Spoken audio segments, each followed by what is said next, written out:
지금부터 박나래 씨를 둘러싼 논란과 그 깊은 내막을 아주 상세하게 하나하나 짚어보도록 하겠습니다. 현재 꼬리에 꼬리를 물고 이어지는 의혹과 폭로들은 단순한 연예계 가십을 넘어 심각한 법적 문제로 비화되고 있습니다. 가장 먼저 주목해야 할 부분은 전 매니저 측이 공개한 충격적인 증거물 바로 약봉지 사진입니다. 매니저 측은 박나래 씨가 소위 주사 이모라고 불리는 인물에게서 지속적으로 불법 처방을 받은 약들을 복용해 왔다고 주장하며 그 증거를 제시했습니다. 공개된 사진 속 붉은색 동그라미가 쳐진 약을 자세히 봐주십시오. 모양이 하트 같기도 하고 날개를 펼친 나비 같기도 한 저 독특한 알약이 보이실 겁니다.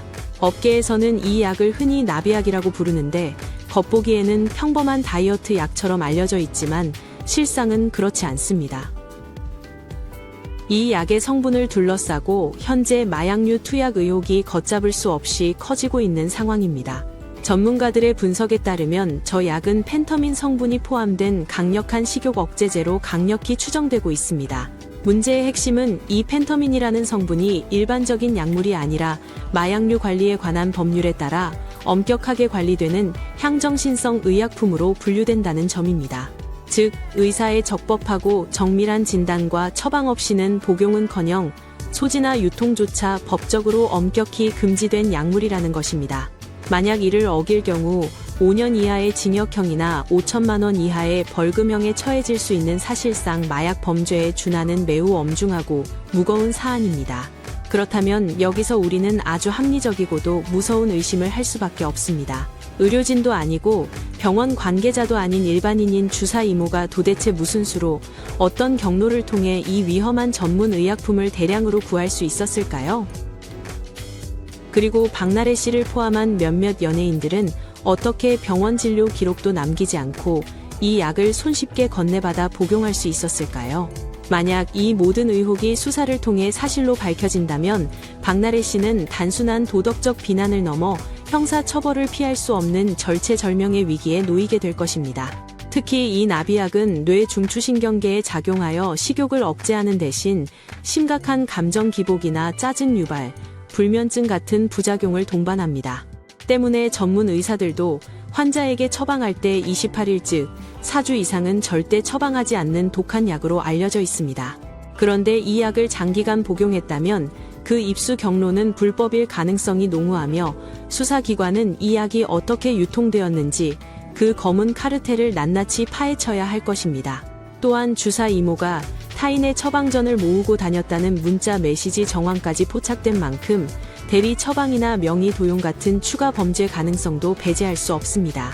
상황이 이렇게 심각하게 돌아가는 와중에 박나래 씨가 선임한 변호사를 두고도 법조계 안팎에서 이해할 수 없다는 반응이 쏟아지고 있습니다. 보통 이런 마약류 관련 사건이나 형사 사건이 터지면 해당 분야에 정통한 형사 전문 변호사를 선임하는 것이 상식입니다. 하지만 박나래 씨는 뚱딴지같이 기업 인수합병, 즉 M&A를 전문으로 하는 변호사를 선임했다는 사실이 알려졌습니다. 법률 전문가들은 이를 두고 박나래 씨가 사태의 본질을 전혀 파악하지 못하고 있다며 혀를 차고 있습니다. 초기에는 매니저와의 임금 문제나 근로계약서 미작성 같은 노동 이슈로 시작되었으니 기업 자문 변호사를 찾았을 수도 있습니다. 하지만 사건은 이미 개인의 사생활 영역을 넘어선 심각한 향정신성 의약품 위반 혐의로 번졌습니다. 전문 분야가 전혀 다른 변호사를 통해 사건을 해결하려다 보니 정작 터져나오는 마약류 리스크에 대해서는 아무런 방어 논리도 없이 속수무책으로 당하고 있는 형국입니다. 주변 지인들이 그렇게 대응하면 안 된다고 수차례 조언했음에도 불구하고 본인이 고집을 부려 거절했다는 이야기까지 들려오고 있습니다. 이는 본인이 저지른 일의 심각성을 본인만 모르고 있거나 애써 외면하고 있다는 방증이기도 합니다. 변호사 선임 비용에 대해서도 여러 말들이 오가고 있습니다. 법조계 관계자들의 추산에 따르면 통상적인 유명 연예인 사건, 수임료와 합의 대행 비용 등을 고려했을 때 최소 1억 원 이상의 거액이 들어갔을 것으로 보입니다. 많은 이들이 차라리 그 돈으로 고생한 매니저들과 원만하게 합의를 하고 진심으로 사과했더라면 일이 이렇게까지 커지지는 않았을 것이라며 안타까움을 표하고 있습니다. 결국 호미로 막을 것을 가래로도 못 막는 상황을 자초한 것은 박나래 씨 본인의 오판 때문이라는 비판을 피하기 어려워 보입니다. 마지막으로 짚어드릴 내용은 해외 촬영장에서 벌어진 듣고도 믿기 힘든 충격적인 일화입니다. 저희가 앞서 박나래 씨가 해외 스케줄을 갈 때도 문제의 주사 이모를 대동했다는 사실을 보도해드린 적이 있는데 여기에 더 구체적이고 결정적인 정황이 드러났습니다. 대만 촬영 당시 박나래 씨가 약속된 시간에 호텔방에서 나오지 않아 제작진이 직접 찾아가는 소동이 있었다고 합니다. 문이 열리고 드러난 방 안의 풍경은 충격적이었습니다. 방 안에는 박나래 씨뿐만 아니라 각종 약들과 함께 주사 이모가 있었고 이를 제작진과 매니저가 직접 목격했습니다. 제작진이 정체를 묻자 그 여성은 뻔뻔하게도 자신을 의사라고 소개하며 내가 MBC 사장도 알고 연예인들도 다 아는데 감히 어디서 소리를 지르냐며 적반하장으로 난동을 피웠다는 것입니다. 호텔방에서 우연히 만났다는 해명은 상식적으로 납득하기 어려운 변명에 불과합니다. 더욱 소름 끼치는 것은 이 소동 직후 박나래 씨가 보여준 태도입니다. 그녀는 전 매니저들을 한자리에 불러 모아놓고 입단속을 시켰습니다. 우리끼리는 다 아는 얘기 아니냐.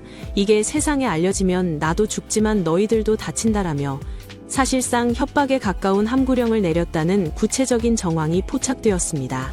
이는 박나래 씨가 자신의 행동이 불법 의료 행위임을 명확히 인지하고 있었다는 결정적인 증거입니다. 전 매니저들은 현재 수사기관에 이 모든 내용을 일관되게 진술하고 있으며 이것은 명백한 범죄의 단서라며 확신을 가지고 제보를 이어가고 있습니다. 단순한 의혹을 넘어 이제는 감추어진 진실이 드러나야 할 시간입니다.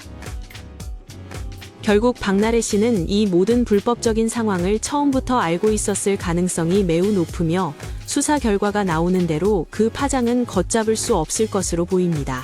이번 사건은 단순히 한 유명 연예인의 개인적인 일탈로 치부하고 넘어가기에는 그 사안의 무게가 결코 가볍지 않습니다.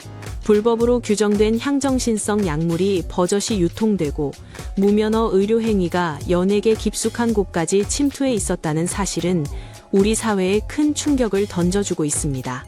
무엇보다 대중의 사랑과 관심으로 성장한 공인으로서 잘못을 솔직하게 인정하고 용서를 구하기보다는 권력을 이용해 입막음을 시도하고 진실을 은폐하려 했다는 정황들은 팬들에게 씻을 수 없는 배신감을 안겨주었습니다. 이제 모든 공은 수사 당국으로 넘어갔습니다. 수사기관은 그 어떤 성역도 없는 철저하고 강도 높은 조사를 통해 이 복잡하게 얽힌 불법의 고리를 끊어내고 명명백백한 진실을 대중 앞에 내놓아야 할 것입니다. 만약 제기된 의혹들이 모두 사실로 드러난다면 그에 상응하는 엄중한 법적 처벌은 물론이고 도덕적 비난까지 감수해야 할 것입니다. 거짓은 잠시 진실을 가릴 수 있을지 몰라도 영원히 감출 수는 없는 법입니다. 저희 채널에서도 이 사건이 흐지부지 묻히지 않고 끝까지 투명하게 밝혀질 수 있도록 새로운 소식이 들어오는 대로 후속 보도를 통해 계속해서 여러분과 소통하겠습니다. 여러분의 생각은 어떠신가요? 댓글로 다양한 의견 남겨주시기 바랍니다.